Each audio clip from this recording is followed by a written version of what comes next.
Hi guys, welcome back to the channel. We're up at Terminal 21 at the Dolphin Roundabout. We're going to have a walk down Beach Road all the way down to the sea and then walk along Beach Road a little bit while we have a chat about sponsorship or sponsoring girls. Because you seem to enjoy the stories. This is the fourth one. This is part 4. So if you haven't seen the previous ones, you should look at 1, 2 and 3, because at the beginning of the video I do a lot of discussion about sponsorship, but I don't want to keep repeating the same stuff. So just have a look at 1 and 2 and 3 for other information, and we can actually get on with a couple of good stories I've got for you. Before we start, please like and subscribe and share and ring the bell. And thank you for people who've bought a coffee. It would be nice if you could go to the link below in the description box and click that and buy a coffee. That would be nice. So just before we start with the stories, those of you who haven't seen a sponsorship video before, basically just very quickly, sponsoring is when you come to Thailand, you meet a girl, you fall for her, and when you go home you decide you want to help support her so she doesn't have to work wherever she was working before, and you send her money. That's what sponsorship is. Okay? Now the first story, sponsorship story, is about a go-go dancer who used to work in Walking Street, and she was very attractive, pushing a 9 I would say. Anyway, she basically wanted to stop dancing in go-go's. She wanted to have her own business. She wanted to be her own boss. She hated all the late nights and not sleeping all night, having to sleep in the day, because she was really a daytime person. Some people are. And she's about 26 years old and quite bright. So this is about her story and how she got out of the go-go business. She decided that she wanted to open a fruit shake or a smoothie shop, and she looked around for a site. She didn't want an actual shop because that's too expensive, but in Thailand what you have, because the weather's so mild, you have people who have in the front of a shop, they have an area like a sort of a paved area or a tiled area which they rent out to people who then have a little wooden stand of some sort, and they make a business in this small area. It's only a few meters, but it's enough to make a business and to put a wooden stand and sit there and make a business. So she searched up and down Soibakau until she found a gold shop which had an area in front of it, and it was also covered because the roofing of the gold shop came right over to the road, so the area which she would put the shop was completely covered, and it had a rain shutter as well, so if it rained too heavily that could be rolled down and protect the area. So it was perfect for a little bit of a business to be set up there. The gold shop was owned by an old Thai man, and he said he would rent out the area, the little area, for 6,000 baht a month, and he only wanted a 6,000 baht deposit, so it wasn't a fortune, and she was making fairly decent money at the go-go, so she had that sort of money to set the business up, and she paid him the 12,000 baht, and then she went and bought across on Sukhumvit Road. There are some shops that sell these wooden cabinets which have a flat, fairly big flat area on top where you can actually work, and then they have sliding doors underneath which are lockable with a padlock, and they have a little section above where you can put advertising. You've seen them, I'm sure, if you've been to Thailand. So she bought one of these and had it transported from where she bought it on Sukhumvit Road, and they delivered it to the gold shop, and she set the whole thing up.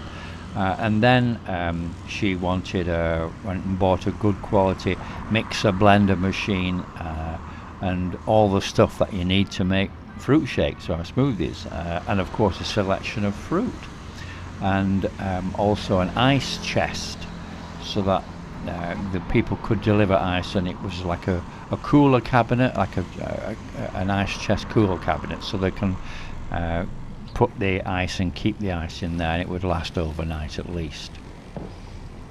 She also bought a table and a couple of chairs so people could sit down and drink the smoothie when they'd ordered it. Maybe have some food or something if they wanted to. So it was all a nice little business she set up. So she started selling smoothies from 12 noon lunchtime until about 8 o'clock at night. And she used to make, at the beginning she would make between 500 and 1,000 baht in a day, which was better than working in a factory. Obviously not as good as a go-go, but she didn't want that. She wanted her own business. So she was prepared to put up with the lower income for the benefit of working when she wanted to work. Now, as always in Pattaya, with a very attractive girl, she got approached. So the way they used to do it was the guys would come along, would see her, and then would order a smoothie, and they would sit down at the little table and chairs, and they would have a chat to her, and then the next day they'd come back again and sit and have a chat to her. And her English was acceptable, good enough. And then after a few smoothies and they plucked up the courage, they'd ask her out for dinner. And if she liked the guy, she would say that after 8 o'clock at night, the guy could come and she could go out with him. So that started to become a fairly regular thing. And if she liked him, then she would stay the night at his hotel and turn it into a normal customer relationship. She used to tell the guys that she was fairly new to Pattaya and she learnt English in school, and she'd never worked in a bar or anything like that. She only just came down from Isan and got a job working in this smoothie shop, which was owned by the old man whose gold shop it was. And he used to pay her only 300 baht a day, and she worked for him, and the shop was his shop. So that's what she would tell them in the pillow talk. And that's why she had to supplement her income with going with customers, because 300 baht a day just wasn't enough. And it was her dream that she could own the shop herself, but she didn't have the money. She did question the old man in the gold shop, and he said, apparently, supposedly, that he wanted 30,000 baht, which is 1,000 US dollars, for the shop. And she'd say, I don't have that sort of money, but I would love to own the shop, and then I could make my own living properly. So what do you think would happen next? Yeah, that's right. The sponsor offered to buy the shop for her. It was only $1,000. It's not a fortune for many people. So she could then own her own business, which she already owned, don't forget. And the sponsor would then send her by Western Union 30,000 baht, or $1,000.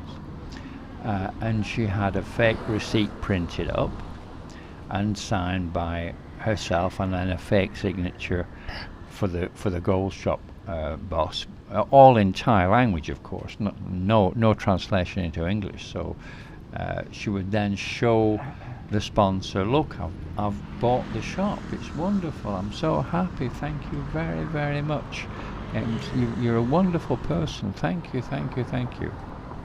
You've changed my life. And of course the sponsor was really pleased with himself doing his good deed. Very happy. It made him happy, which is okay. So that's how it happened with the very first sponsor. And then she realized she could repeat this again and again and again with multiple sponsors. So in the time that I was quite close to her, which was about 18 months, she had 8 different sponsors buy the shop for her. That's 8 times 30,000, which is $250,000 baht. Not bad, eh?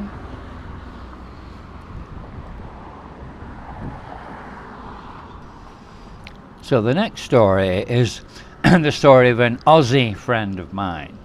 He'd gone through a divorce in Sydney, and he came to town on holiday and discovered its attractions for the first time.